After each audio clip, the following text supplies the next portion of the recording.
Well, hi, welcome to Viewfinders. I'm your host, Graham Dargy. Thanks for coming along. It's great to have you today. I've got a great episode this week, which goes to some unexpected places that, frankly, I wasn't prepared for. I'll introduce my guest in a minute. But before we get to that, let's take a minute to check in. How have you been? Have you done much photography this week? I'd love to see what you've been shooting, so please connect with me on Instagram, YouTube and Facebook, and drop me a message or comment to let me know you've been listening to the show. Links are in the show notes. For me, I haven't done much photography this week, but I was checking out the Virtual Photography Conference. That's an online event run by former guest Audrey Woolard. Some great content there, and I think you can still check that out if you want to learn a few new things, and I'll put a link in the show notes. I've also had a great conversation this week. I spoke with Trevor Cole, an Irish travel documentary photographer working in places like Chad and Papua New Guinea. Absolutely phenomenal photographer with some great stories. So although I haven't really left home this week, I kind of feel like I've travelled the world. Next week is the season finale, which is going to be a brilliant episode that you must check out. And yes, season 2, I'm well into recording that, and that should come out in January, I think, sometime. But keep your eyes peeled and I will let you know what's happening. Speaking of January, I've spent some time planning my work for 2021 this week. Lots of new things coming along, from online masterclasses to tutorial videos, more podcasts of course, and with the prospect of vaccines being rolled out, it's even looking possible that landscape photography tours around Scotland might be back on the cards. So lots to look forward to, and I'll keep you up to date with all of that in future episodes. Today, my guest is John Clark, a headshot photographer from London. With over 35 years experience, John is, to me, probably the UK's best headshot photographer. Before photography, John was a professional musician with the London Symphony Orchestra and played, amongst other things, on the soundtrack to the James Bond movie Never Say Never Again. John used the money from that job to buy his first camera, and his interest in photography took off from there. I was expecting to talk with John about casting headshots, and for sure we do talk about that in detail. What I wasn't ready for was the mention of Penthouse magazine, page 3, and John's innovative and ingenious use of automation in his workflow. This is a great insight into the world of a really fun, interesting guy with decades of experience who, for me, is the best at what he does. I hope you enjoy this one. If you do, then consider sharing it with a photography friend, subscribing on your favourite platform, or even leaving a kind review if you feel inclined to do so. Your support is really appreciated and it does make a difference. Okay, here's my conversation with John Clark. Hi, John. Welcome to the podcast. How's things? Well, it's not so great at the moment, because we're in a second lockdown here. The first one wasn't too bad. I gave up photography completely until September when I started back. And I got a load of decorating done, and it was really quite. I was actually sort of thinking perhaps I'm not going to come back. I feel quite fancy retiring, but no, I got back to it in September. But this second lockdown's hurt. Not for photography. I am still working, but I can't play golf. Okay. I'm seriously miserable now. Yeah, I got quite a lot of gardening done. I was like, I wouldn't have done this amount of gardening in the next 3 years. So that was quite good, painting the fence and everything. But we had a local lockdown here in Aberdeen. Like, we were the first place to have a local lockdown. Yeah. Like the regulations are different up here. And so it was about maybe 3 or 4 weeks after the main lockdown. And it was only for 2.5 weeks. But it was way worse than the first lockdown. It just was like a kick in the guts. Maybe that's what you guys are experiencing. Yeah, that's what we're thinking now. Yeah. Like, you felt like you got over it in the first sort of 6 months. You went, right, okay, now we're on a downward stretch. Off we go. Okay, so how about you introduce yourself and your photography? Tell us a little bit about the kind of work that you do. Well, I'm a headshot photographer based in London, and specialise in shooting actors for casting shots. I turned to photography. Do you want to know a bit of history first, Graham? Yeah, for sure. Just go for it. Okay. Well, I was born and bred and trained as a musician. I was a professional musician. Guildhall School of Music and Drama, quite posh, brass player, played with all the London orchestras and opera orchestras and things, having a wonderful time. Really did enjoy myself playing music. And then I didn't have a camera at this stage at all. I did A-level art, which I did photography, but I never owned my own camera. I was doing a film session one day. It was actually from one of the Bond films. And back in them dim and distant days, we're talking sort of early 80s, used to get paid out in cash. So the whole orchestra would line up at the window and they would get their money.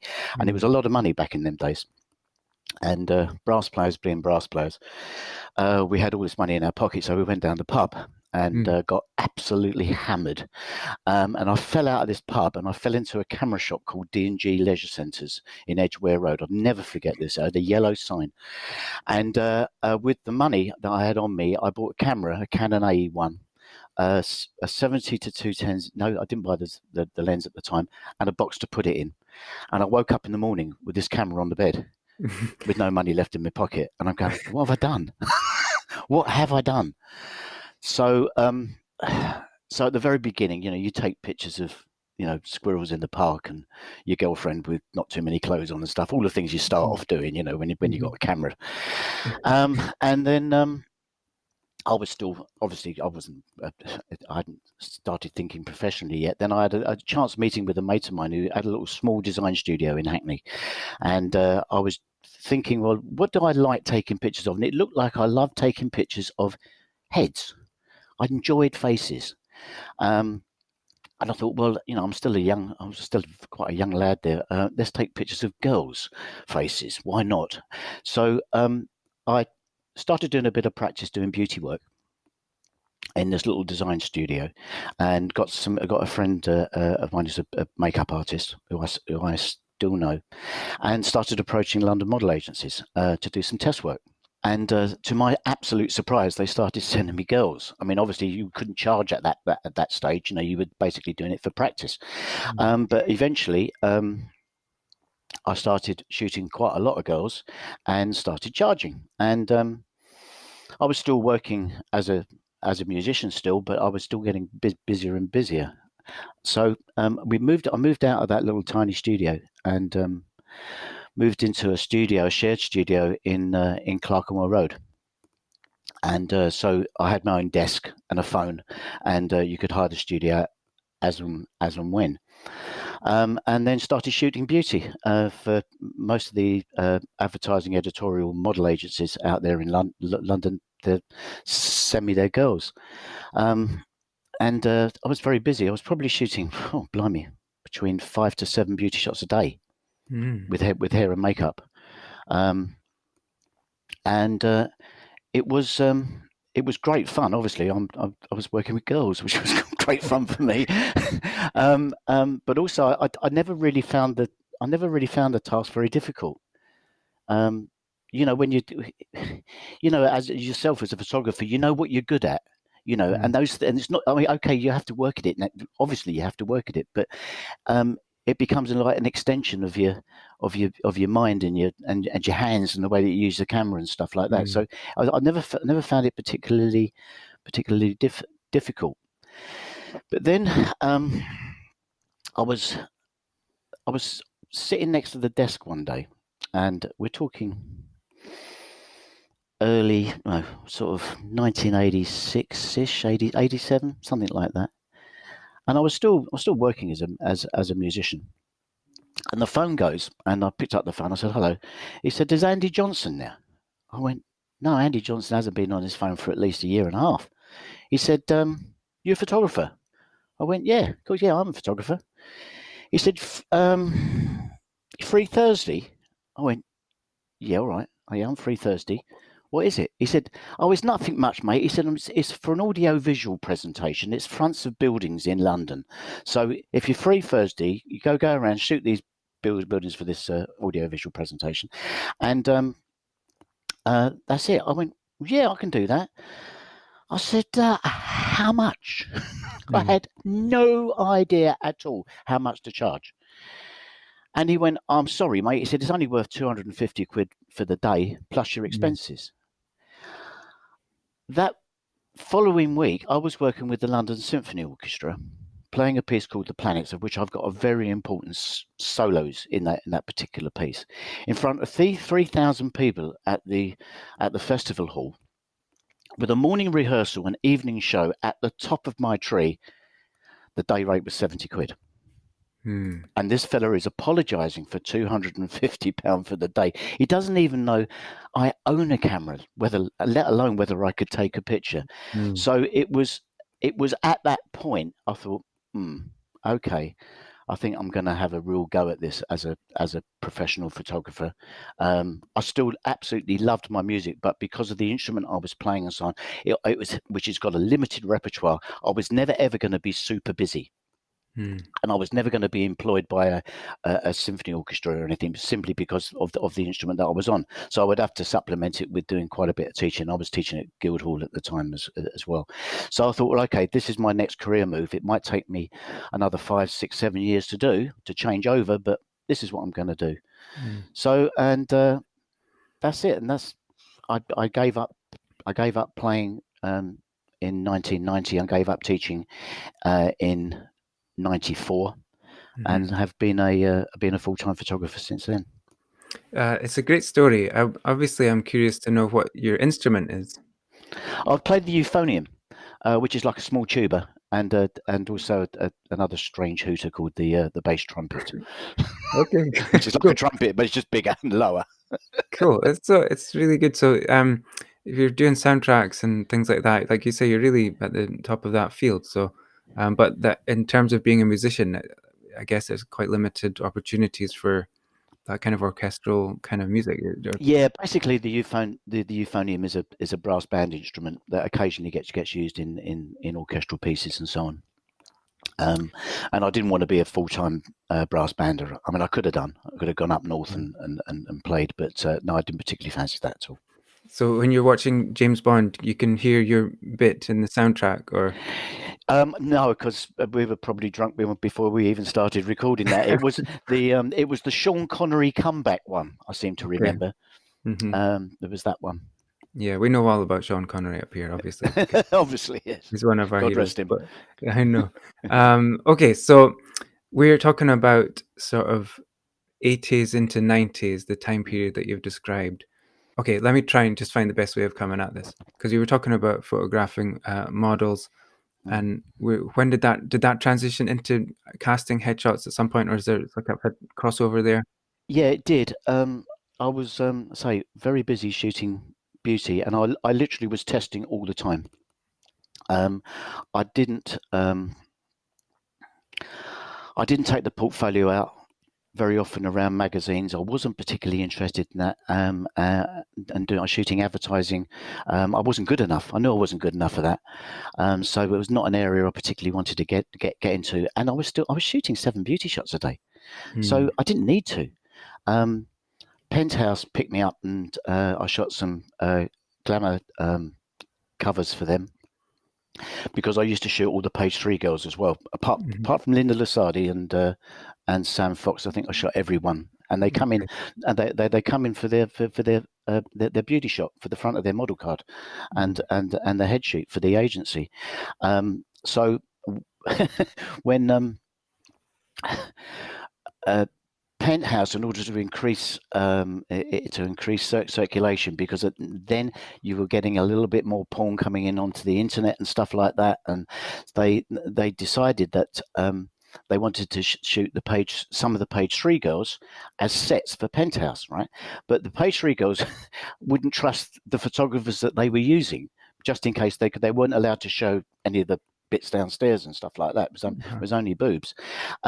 So they only trusted 2 photographers. One was Harry Ormisher, who called himself Harry O, and one was me, who I called myself Johnny O. So we had great fun shooting it. There was this lovely story, right? This is the Docklands, right?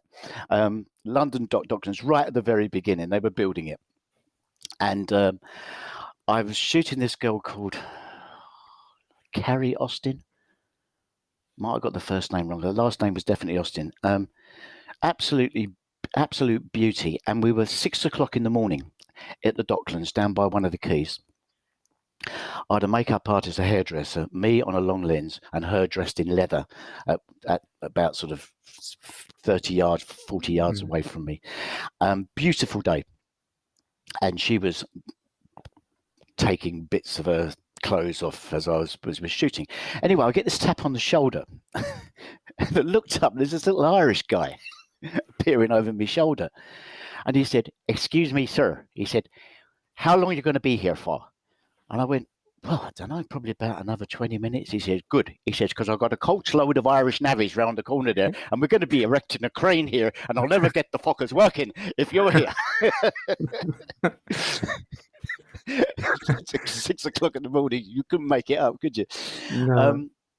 So I was say doing all that, and then towards the 1989, 1990, a recession hit the business, and it affected advertising budgets in companies. So they weren't out doing advertisements. Therefore, the models started to not doing so much work. I was very busy in the first part of this because the models wanted to get their portfolios really up to scratch because there wasn't much work out there and they were all scrabbling around for what there was. But then it suddenly went quiet. I mean, it just like the lights turned off. So from 6 to 7 beauty shots a day to nothing. So that's around the year. That's around about 89, 90. Okay. So I went, oh dear, all right, I'll go away. So I went away for 3 months to try and get my golf handicap down. I came back, the phone was still not ringing. And by that time I'd moved into a studio in on the Isle of Dogs. And I thought, okay, I need to change tack here. Who needs their headshots done? Actors, they'll do. And a few years previous, I was lucky enough to photograph Elizabeth Hurley and Hugh Grant. Liz was going out with Hugh at the time. Liz came over to see me because she knew a model that I'd taken pictures of, and she needed shots for acting. And then Hugh came over a couple of weeks later, and then her sister came over, and lovely. So I thought, right, okay, let's use them because let's use them on my publicity. Obviously, they're big time, which I did, and I sent them out. I sent the pictures out because she did everything. Obviously, the internet was in its very early stages then, so everything went out as printed material. I sent it out to 400 agents in London, and 2 got back to me. 2. Wow. And it started from there. Started taking pictures of actors. So what was the style like in those days? Obviously, it must have been a completely different way of lighting and shooting people. How would you describe that style in those days?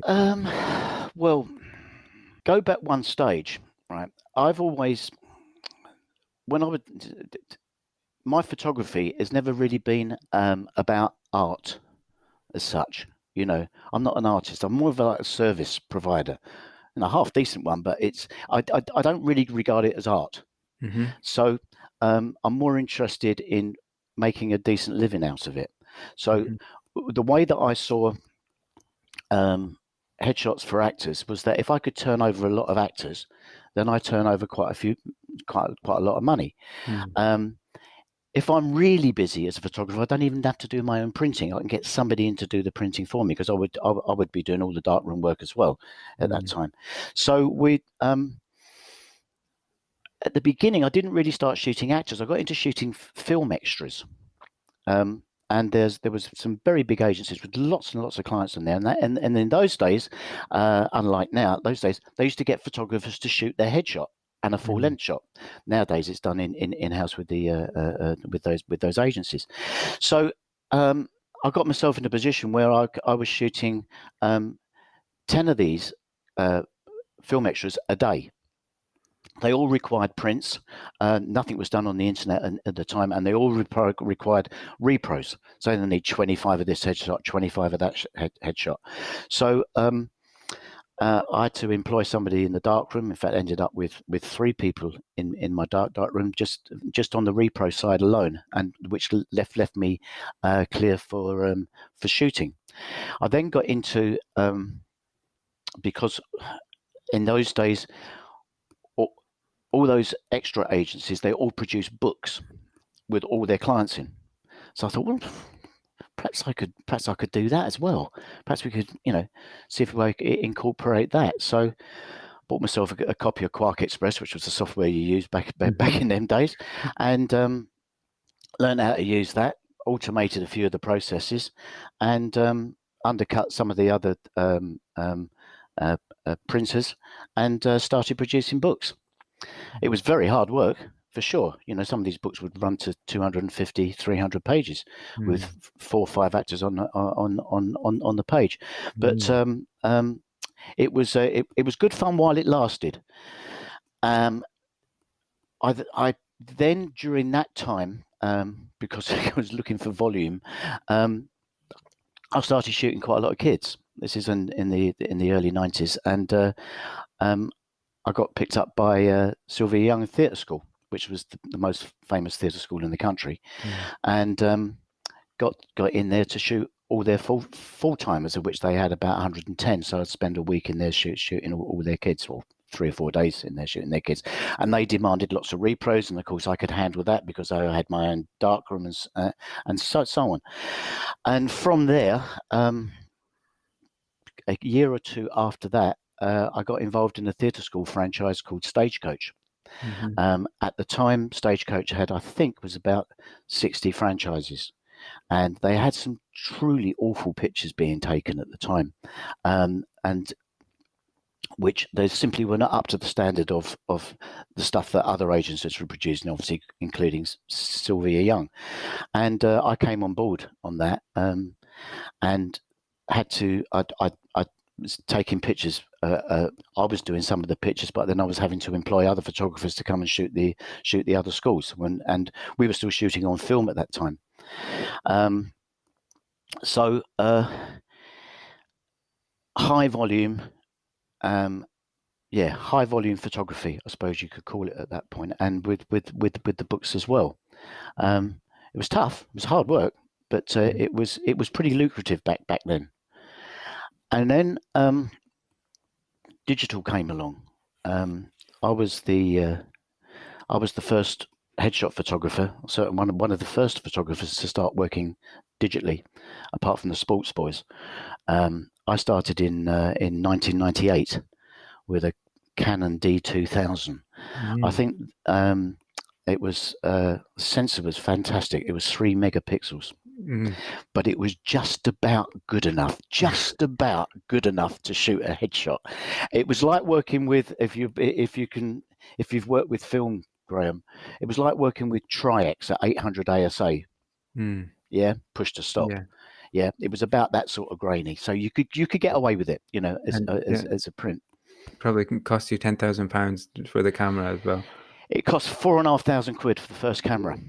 Wow. Yeah, for that body, and of course I needed 2. So, but at least my lenses fitted. Once you were in with the digital, no going back, right? Well, there wasn't any going back. I mean, I then a couple of cheaper cameras came out, and I bought them for the boys that were shooting the Stagecoach job, and started developing automated workflows. Just at the end of this period, when I was doing books and the theatre schools and stuff like that, it was pretty tiring. And I got to my studio one morning, and I'd forgotten the door code to get in.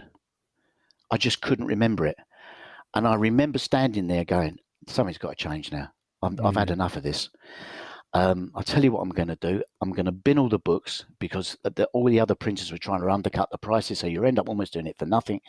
The whole thing was just getting just too much. So I said, right, I'll tell you what, I'm going to go digital completely, and I'm only going to shoot bona fide actors. I'm going to not shoot any of the film extras. And it was that point then I was, if you like, fully digital. But back in them days, there wasn't the databases, image databases and stuff out there. And I loved shooting digital. I really enjoyed it. It suited me because I could see what I was doing, which was fantastic. But also, you had all these pictures on a card. Well, what do you do with them? I just used to throw rolls of film at a darkroom, and they'd sort all it out and send it out to the client. What do I do now? So I thought, well, computers are meant to you're meant to make your life easier by automating stuff. And I had a little dig around and found a scripting utility on the Mac called AppleScript, which allowed you to automate tasks. It allows you to share information between different programs and different applications, which is what I was doing when I was processing images. So I thought, well, if that's what I've got to do, then why can't I get AppleScript to do all this? Mm-hmm. So I started to learn how to write code and or scripting. My brain doesn't work that way, though. That's the trouble. And I think it took me 6 hours to create a folder on the desktop and call it John.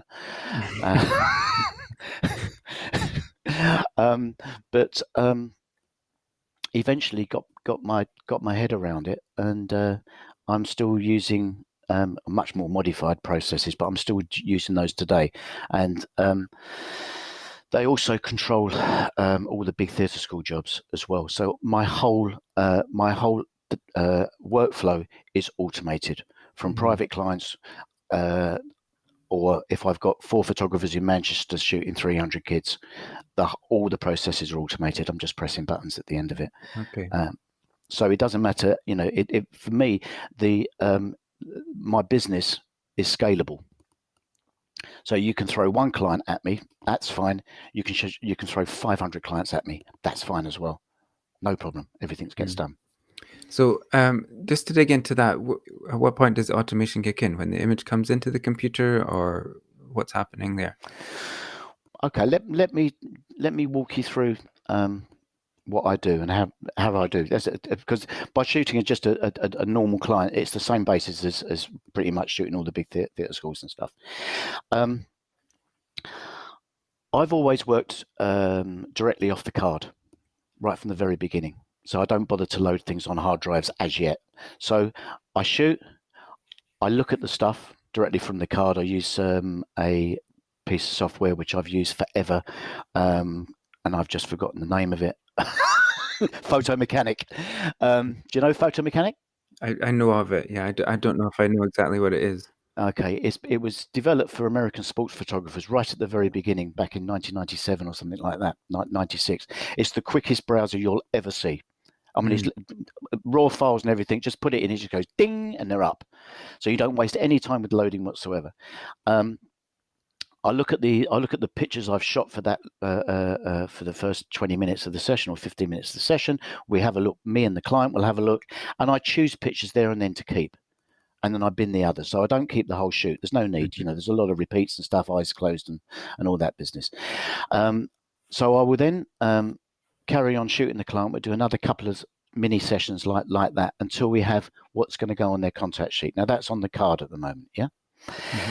Their name is already in a database, which I've created anyway. It's my own database. So I've got all their details in their agent's name and their email addresses and so on. I put the card in the computer, and I hit a button on the database. It takes the images off the card, changes them to a JPEG, because I'd use JPEGs. There's no point in using RAWs when you did in this. Renames them with a little code, which is the first 2 letters of their first name, the last 2 letters of their last name, plus a unique number that's in the database. So all the images are incrementally named with that special special name. So they're all absolutely unique on the system. JPEGs are created, folder is created, JPEGs are put inside that folder, inside an original files folder. That is then archived off into one of the external drives. Those images are looked at again, re-res down to 600 pixels and FTP'd up to my website, along with a text file, which has got all the client's details in there. The client area is created on the website. The contact sheet is created on the website. The client is emailed out with a direct link, and so is the agent. That's all done. That's while I'm making a cup of tea. And then they get back to you with what final print, or I don't know if they'll get a print now, do they? No, it's all done on the retouching. So on my website, it's pretty straightforward. The contact sheet comes up. They tick boxes which ones they want, and then they hit the button. If they need to pay any extra, they get sent off to PayPal. And then you'll sit and retouch those and send them back out again, or Yeah, that's all done on the workflow as well. I get my hands dirty actually doing the retouching when they're imported in now to Lightroom. They used to be done in Photoshop back in them days. But yeah, so I just press a few buttons and it's all uploaded to where it's meant to be, and the client eventually gets it. That's really interesting, and I guess that just frees you up to do more shooting, right? I mean, which is where you're making money. So that sounds amazing. As I said before, I was interested in the business of making money, and I think if I could turn over more clients, and through automation. When I was at my busiest, just shooting actors, which was when I had a studio in Hackney, which I sold about 9 years ago. This is where I work very differently from other headshot photographers. I'd shoot 4 clients between 9 o'clock and 1 o'clock. So they'd only have hour sessions. And then I'm finished. I can't be bothered to shoot in the afternoon. I'm going to go and play golf, and then I'll do my own retouching. I never used a retoucher. I'll do my own retouching with a beer in the evening before my dinner. So it kept everything under one roof, kept all the costs down. But the only way that I could do that, one, I'm used to working quickly. So having shooting 6 beauty shots a day, you were working quickly. But 2, I didn't have to worry about processing any image files for the clients and losing data and getting things lost, because it was all automated. I'd finish that client, I'd put the card in, I'd hit the button, the next client would walk in, take the card out, ready to shoot. So that 1 hour time slot that you shoot with people, that's tight to me. I mean, as an experienced guy, I could, you give me however long and I'll probably get it done. But if you're wanting to get 2 or 3 different looks for somebody that they're happy with, can you talk me through when you get the camera in the hand and the person comes in, what's going on that just allows you to be so quick with that? One, you got to be organized. So I would be using at any one time 3, 4, 5 different setups, all of which are within a couple of paces within each other. So you might be a flash setup, there might be a tungsten setup. Back in them days, obviously it's LEDs now, and you have a daylight set up. So you've got different locations with different feels that will suit certain clients better. You also have to have an eye, especially in casting shots, an eye of exactly what this client looks like, because the picture has to look like the client. It's not, as it is today, a social media shot where it doesn't have to look like the client at all. Casting directors are getting very fed up with that style of picture. As beautiful as it is, don't get me wrong, I'm not having a go at the photographers for shooting it, but it simply doesn't look like the client. So you look at the client and you absolutely decide what they look like rather than what you would like them to look like. And then you put them in an environment where they're going to look their best with their look. I don't do much direction, if any. So I don't do a great deal of talking during it. I do a lot of moving around, but I don't do a great deal of talking. And I'm constantly looking for the client's energy and hopefully hit the button just at that right time where the energy feels good. So it doesn't take long to get a client around 3 or 4 different locations like that and get all the pictures that you need. Frankly, I can do it in 20 minutes. I don't even need the hour. I'm doing it in 20 minutes right now in my lockdown pictures. Now, I'm not taking no more time than 20 minutes, and they're getting all the pictures that they need. I'm not saying this is the best way of working, because every photographer has to work their own way. Some people really like to take some time and do a lot of talking with the client and so on and so forth. I don't do all that stuff. I've never really done that stuff. And then there's certain clients that probably would love to have that, but they don't book me. I think there's even when they go on the website and have a look, it's very cut and dry. It's very black and white. You're getting your pictures done here. I'm not going to sort of massage egos and stuff like that. You come in here to get a casting shot done, and hopefully I'm reasonably good at it and pretty experienced at it. So you know what you're going to get. And if we can get that done in 20 minutes, 30 minutes, then absolutely fine. You've got the pictures that you can use. Yeah. So one thing I wanted to pick up on was where you have to, and you make a big point of this on your website as well, that you have to get the picture to look like the person, right? Yeah. Is this ever a sticking point where they think they look something else than they really look? Do you know what I mean? Well, it is now, yeah. I mean, back in the days, I was just obviously using Photoshop 6 years before any of the other headshot photographers were buying a digital camera. So I was making people look absolutely drop dead gorgeous. It was working back then. It was fine. But no, the styles have changed over the years. I'd like to think that I've had quite a lot to do with that over the years. I was certainly the first one to turn colour, for instance, and with little lights in the backgrounds and all that sort of business. I was doing that in 2004.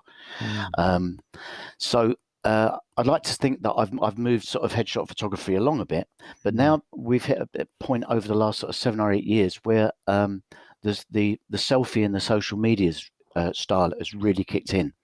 And it's not surprising some of those photographers want to shoot that, and it's not surprising that the client actually wants that style of picture. What we're finding, or what I'm hearing now, is that picture is actually not very successful for your auditions because it's not a casting shot anymore. I'll give you an example because this happened very recently. When I started back in September, I got a whole bunch of actors booking from an agent I hadn't heard of. And cut a long story short, she follows me and has been following me on Facebook for years because I shot her son when he was at Sylvia Young Theatre School for about 5 years. And she obviously likes my pictures. I had no idea she ran an agency. Anyway, these clients are coming in. We had a little email convo about the third week of September, and she said, "Thanks, John. Already 3 of the clients that I couldn't get an audition for love and money are actually now auditioning." Fine, that's what the picture's there for. That's great. But even better was that her son then turned up. She wasn't representing him for a while. He's got this picture, which is absolutely fine. Technically, it's lovely, but he's just there staring at camera going, "Look at my blue eyes, aren't I so gorgeous?" And he's a white, skinny little thing, who's sort of shy and a bit odd. So we photographed him he hasn't had a single audition for a year and a half. We photographed him on the 30th of September. His picture went up in Spotlight the following week. She emailed me back and said, "John, thanks. Not 1, 7 auditions." But because she's an agent, she went back through his past submissions list and resubmitted him for the same auditions that the other picture didn't get in for. And there was nothing wrong with this picture. Don't get me wrong, it was fine. It looked lovely, but it just simply wasn't him. And he wasn't really believable. You see plenty of Instagram pictures where do you really look that good? You really that handsome? So, no, that picture, so therefore you have to be, for me, completely honest with what the client looks like. And if the client wants something else, then frankly, you say, right, well, why don't you go to this other photographer? Because he'll shoot the style of picture that you want. I'm not going to do that. So just in your talking, you've answered a lot of the questions I've got on the side here. So it's really interesting getting insight into how you do this. I'm quite surprised to hear that you're not chatty in the shoot because you're quite free flowing, and I've just met you for the first time. So is that a conscious decision then to draw something else out of somebody, or is it just like a time thing, or you're just wanting to just get them in and out and as efficiently as you can? No, it's not a time thing. Not at all. I find that the photographers out there that have got an acting background talk a lot about range, and they do a lot of directing to their clients. I know this, and it's because that's what they're used to doing. They like talking about range, and yes, we're going to get you to look like this and get look like that, and so on. Frankly, I've been doing the job 30 years. The vast majority of actors that I've taken a picture of have only got 2 looks. Some only have got 1. So, and I'm not interested in trying to push a square peg into a round hole. I'm looking at the client and what is the best picture for you, not for me. I'm not going to put my style on you and say, this is what you're meant to look like. You're meant to look really hard and mean and this, that, and the other. If you don't, So, also I find that if you give too much direction to an actor, and the vast majority of actors that will come into somebody like me won't be very experienced, certainly on film and TV, they go completely blank. They think they're doing all this sort of inner stuff going on in their head, and it just comes out as absolutely nothing.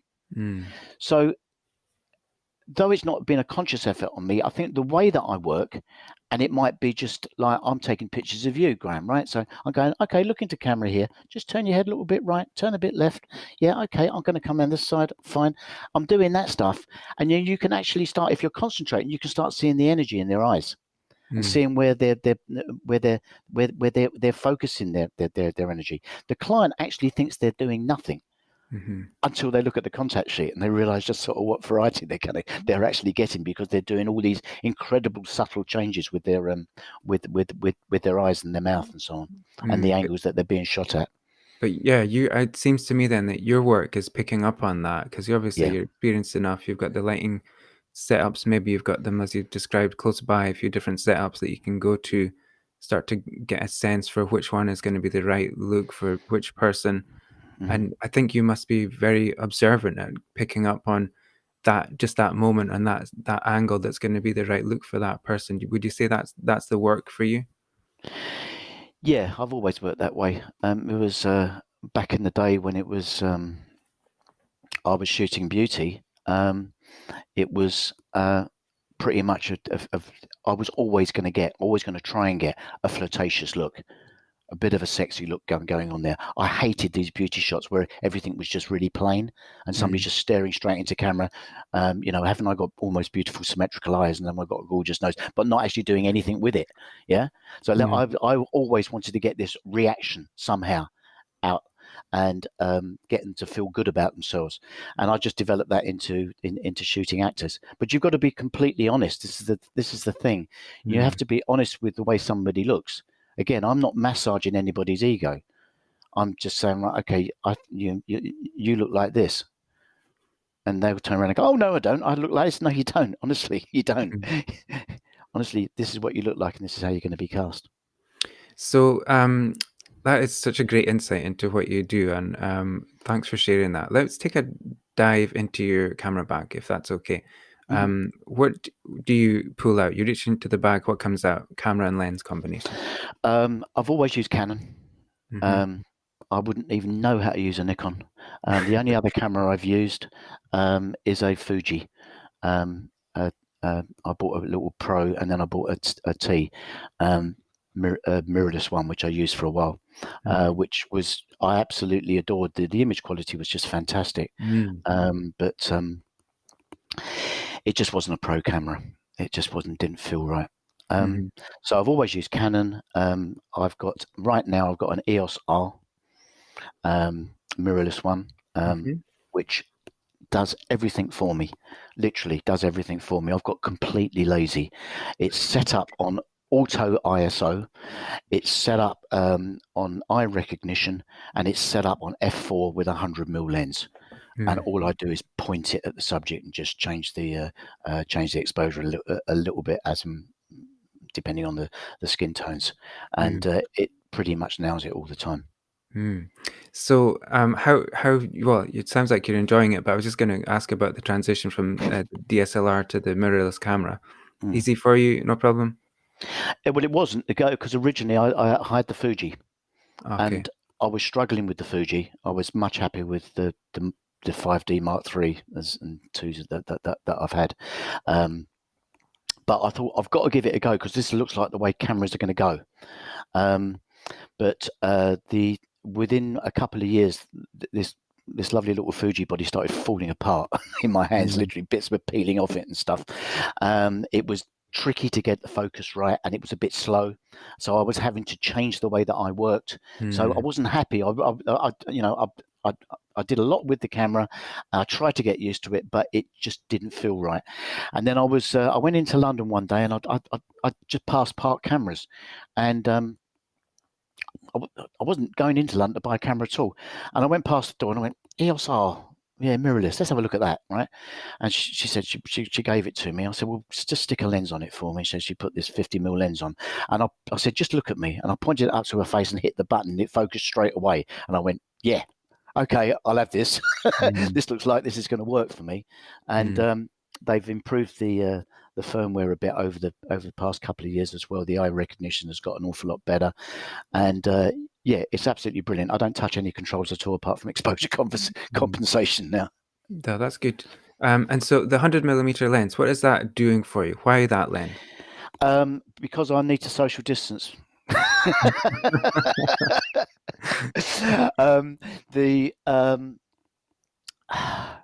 I've shot on, the only lenses I've shot on are an 85, 1.4. Don't buy the 1.2, it's pointless. You can't get enough in focus, and it's far too expensive. It's really heavy. That's another thing as well. Carrying cameras, this right shoulder and RSI injuries. That's all this lot is in a pretty bad way. No, that's the golf, I think, isn't it? No, it's not. It's cameras. It's picking cameras up. Believe me. The 100mm f4 2.8, sorry, and a 70 to 210 2.8. Those are the only lenses I've ever shot on. And so does that 100 just have the right kind of look for you? I know, like for me, when I put an 85 on to do a headshot, it looks amazing. It looks right, through the viewfinder. Yeah, I've spent before because I've had to move the studio outside now for COVID regulations. I was going to shoot. I've got a little studio at home I've had for the last 9 years, and I was going to shoot there when I started back in September. But my daughter's a senior scientist with AstraZeneca and just read me the riot act on risk assessment, so I had to rebuild a studio outside. I shot for about the past 7 years. I'd only shot on an 85 inside in the studio here. I don't have big things about lenses, providing it looks right and it's sharp, and the color rendition is nice. Then I'm not going to start breaking it down. I'm not a gear mad person. I mean, I've got loads of gear, but I don't sort of treat it in those terms. I'm just, if I'm happy, then I'm happy.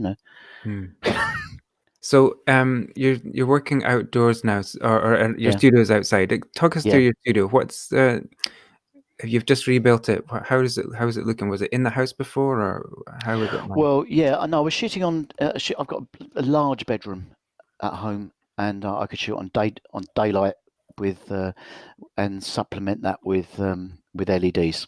I invented this sort of background when I was in my original studio, when I was shooting outside, where I bent a piece of plastic glass and sprayed it, so I could have what looked like infinity behind the client, whereas the background was only 5 or 6 foot away from them. So it meant I could shoot in very confined spaces, but it would look very open.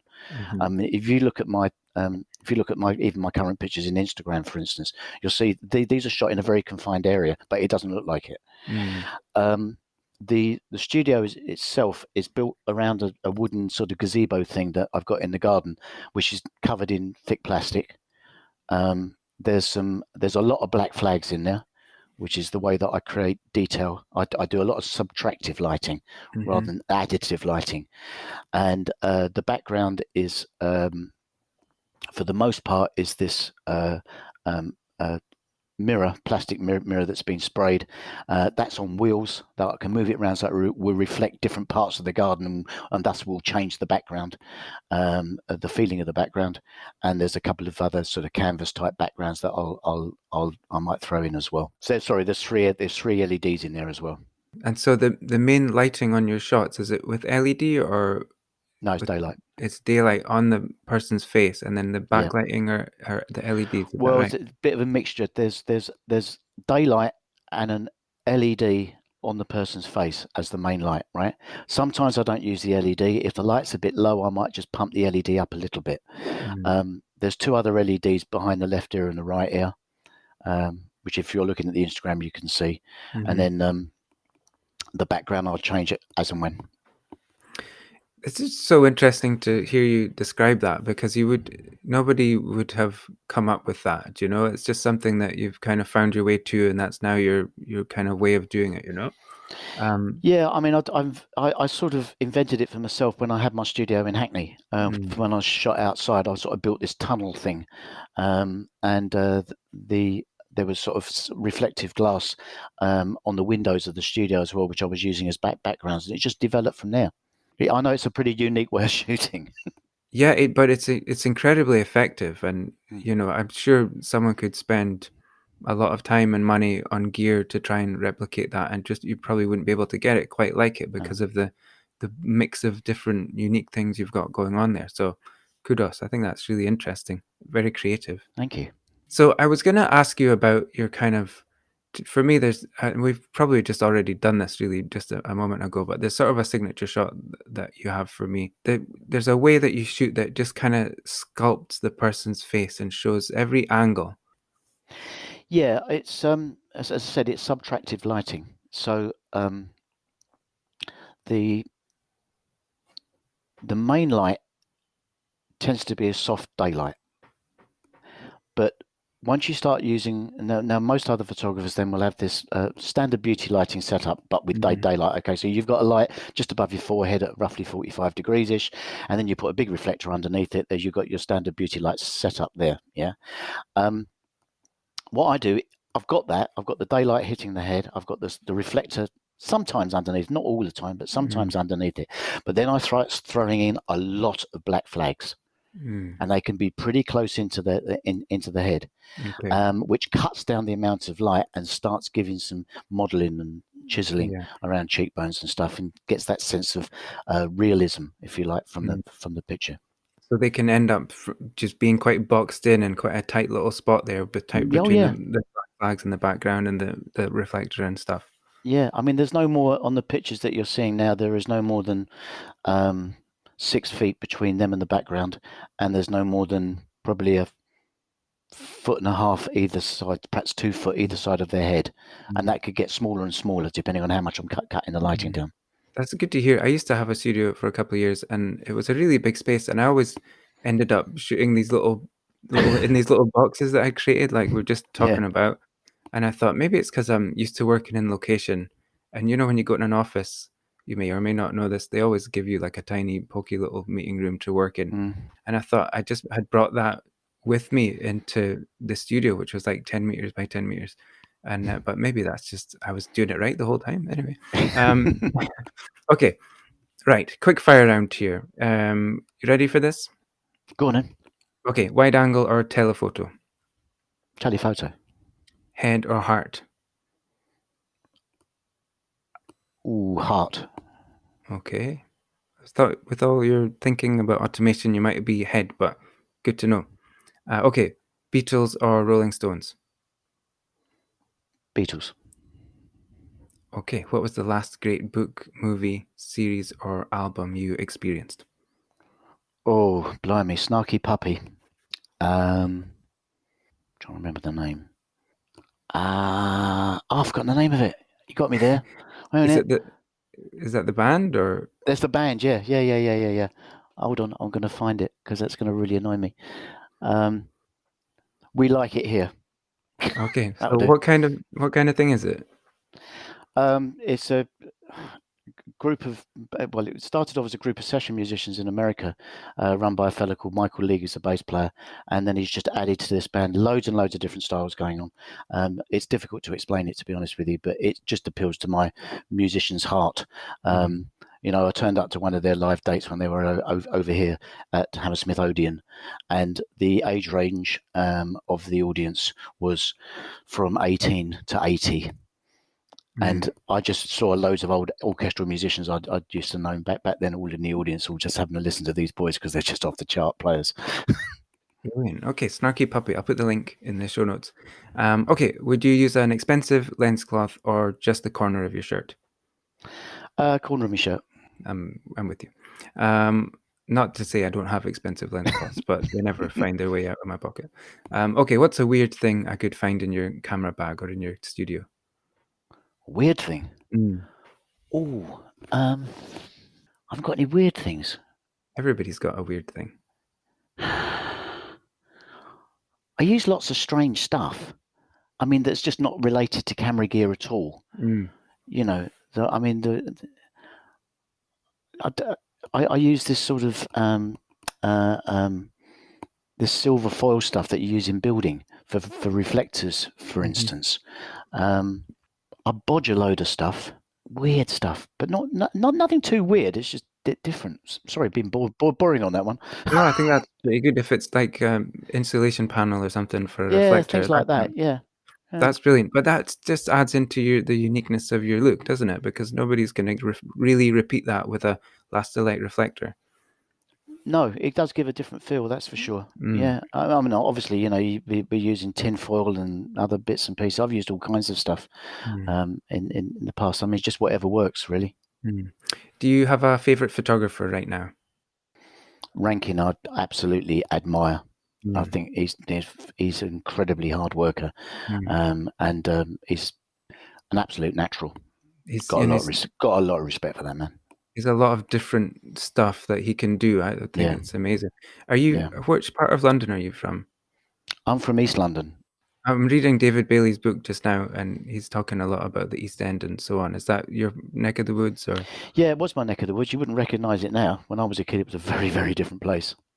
Was it kind of rough in those days? Yeah, it was rough. Yeah. Okay. He's just got his biography out, so I'm just reading it. I was always a fan. Anyway, what's one photography thing you bought? You thought it was a good idea, but you never used it. No, I've used everything I've bought, but perhaps not for very long. I bought one of these great big half moon reflectors, which I thought would look fantastic. And it sort of does, but it does the same thing all the time. So I started covering it up with black sheets and stuff like that, and just ended up with a small panel. And now it's sitting on the bed here, not doing anything, and about to go on eBay. And when do you feel at peace with the universe? When do I feel at peace with the universe? Actually, when I'm listening to music. That bit, couple of beers in, perhaps a couple of gins in, listening to some music, I am there. Do you shoot with music or? No. I mean, I'll have it on, but I can't have it on in the garden, unfortunately. I would have it on in the studio, but I wouldn't. Fortunately, the clients have not turned around and go, "Oh, can you put my music on, please?" So I always play my music. Okay, and so you're busy enough now that, well, maybe not right now with the way things are in England, but since things open.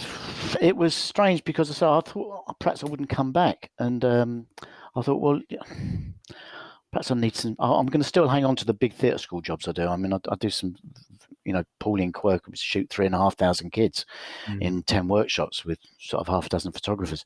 I'll keep that on, but let's not do the private clients. And then I thought, well, perhaps I need some beer money, so I'm going to put a really silly deal out in September and just see if anybody's looking at my Instagram. And I put this deal out, and September got booked in 6 hours. So. It's nice to know that I'm still popular and people are still looking at me. Yeah. So I've extended, was not quite a silly deal, but I've extended it. It's a fairly cheap deal for October and November and December. And that's been pretty well booked out. It's a cheap deal. I know it's a cheap deal, but there again, I'm not offering them cups of coffee and stuff. They're not necessarily in the best environments here. I'm working very quickly, so they're in and out this place in a half an hour. I feel guilty charging them 200, 300, 400 quid for that, but they're still getting all the pictures that they need, and it absolutely suits me in the way that I work. So, providing everybody's happy, and they seem to be, then I'll carry on doing that. Thank you, John. I really appreciate your time and insight. I just think you're a really smart and creative about the way you go about what you do, and I don't think everybody can do that, and I think all that wealth of experience you have pours into being able to do those short sessions that you do, and so it's a great insight. So thanks a lot for your time. Really appreciate your insight. Thanks for coming on. Well, thanks very much for having me. I'm quite honoured, Graham. Thank you. Thank you so much for listening. I hope you took plenty away from that great episode. Check out John's website and follow him on Instagram. All the links and links to some of the other things we spoke about are in the show notes. You can connect with me on social media and at the Viewfinders webpage, where you can get my free ebook 3 Steps to Better Photographs and loads of other photography tips. Take care, enjoy your photography, and I will see you out there.